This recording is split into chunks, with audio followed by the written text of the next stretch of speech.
Jânia, os últimos 2 governantes que fizeram isso foram mortos, tá? O Saddam Hussein, uma parte da explicação das intervenções dos Estados Unidos ao Iraque foi exatamente porque o Saddam Hussein avisou que ia parar de vender o petróleo iraquiano em dólar e ia passar a vender em euro. No dia em que ele fez esse anúncio, tá? O euro valorizou quase 15% e o dólar caiu. E os americanos imediatamente disseram não. E o segundo cara que pensou em fazer isso foi o Muammar Gaddafi. O Muammar Gaddafi começou a organizar um grupo de países africanos para que esse grupo de países africanos parasse de utilizar o dólar e efetivamente usasse outro tipo de moeda no comércio. Também foi morto da forma como você imaginou. Então, os norte-americanos têm muito medo dessa transformação, e aí as pessoas podem perguntar assim, por que, Fernando?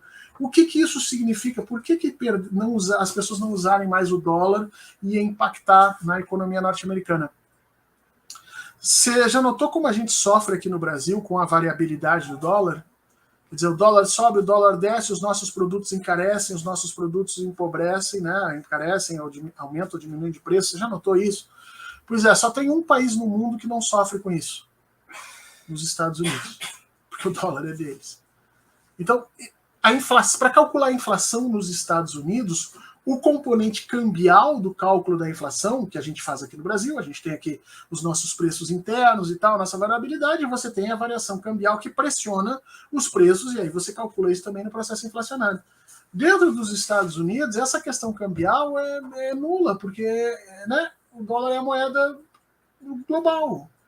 Então, além de se tornar moeda global, é reserva de valor no mundo inteiro, então todas as pessoas querem o dólar, supostamente na cabeça deles o dólar vale sempre, então quando há um problema nos mercados que os investidores se sentem preocupados, né, com medo de tomar um calote, o que eles fazem? Eles vão comprar dólar, isso faz com que o preço do dólar fique sempre lá em cima, né?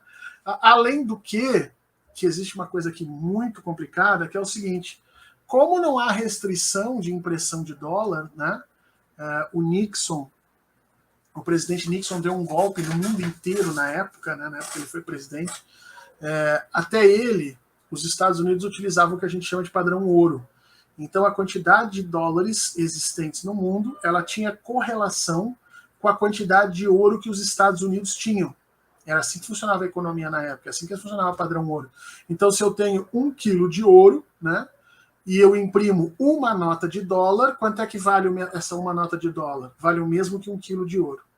Se eu imprimir 2 notas de dólar, então cada nota de dólar vale meio quilo de ouro. E assim sucessivamente. Se você imprimir 100 notas de dólar, cada nota de dólar vai valer 1 centésimo do valor do ouro. E aí você imagina que um país tem uma quantidade gigantesca de ouro e ele vai fazendo essa correlação com a sua moeda. Era assim que funcionava antes, tá? E aí o que aconteceu? Naquele momento, vários países europeus começaram a juntar o seu dólar e começar a exigir que os norte-americanos trocassem o dólar por ouro, porque a gente não pode fazer isso, é contra a lei, mas entre governos pode. Então os países europeus começaram a juntar dólar, eles entregavam dólar para os Estados Unidos e pediam aquela quantidade em ouro.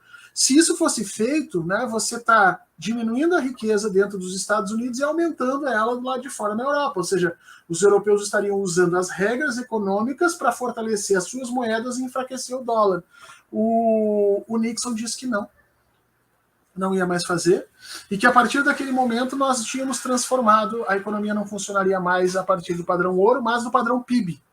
Então, a quantidade de moeda, o valor da moeda do dólar, né, teria que ser agora relativo à quantidade de riquezas entesouradas mais a quantidade de produção efetivamente dentro dos Estados Unidos, o que fez com que os Estados Unidos aí pudessem imprimir dólar e mandar dólar para todo mundo, porque era o maior PIB, ainda hoje né? Pelo menos até 2030, eu acho que vai ser o maior PIB. Mas ali foi feita uma grande canalice com o resto do mundo. Todo mundo foi obrigado a aceitar o dólar, né? Porque era uma potência nuclear no meio da Guerra Fria. Se você não fizesse isso, o problema é seu. Vai lá tentar tirar o dinheiro dos norte-americanos, não vai ser fácil. Agora, se uma parte significativa do mundo conseguisse desvencilhar desse dólar, e me parece que as sanções acabam forçando com que a Rússia e a China entrem numa cooperação financeira ainda mais aprofundada, se isso vier a acontecer, gente, eu tenho a impressão que as sanções vão ser um tiro no pé dos Estados Unidos, né? Me parece muito aquela história do estagiário, ouviu? Que o estagiário, né, que a gente brinca nas empresas, que o estagiário não pode faltar, porque se um dia ele faltar e a galera perceber que pode viver sem ele, né, pode ser que ele fique sem emprego na próxima. Então, a gente diz que o estagiário tem que estar sempre lá, né? Sempre lá, trabalhando, feliz, botando as pessoas fazendo o negócio dele. Eu acho que é mais ou menos isso. Eu acho que se Rússia e China conseguirem organizar um sistema econômico em que eles não dependam efetivamente do dólar, pelo menos em essência, né? Eu tenho a impressão que o Ocidente vai perder muito com isso, os Estados Unidos vão perder muito com isso. E a gente vai ter uma mudança mais drástica do que a gente estava imaginando. Tudo isso em tese. Vamos ver como é que o conflito acaba, vamos ver como é que essas coisas se aprofundam.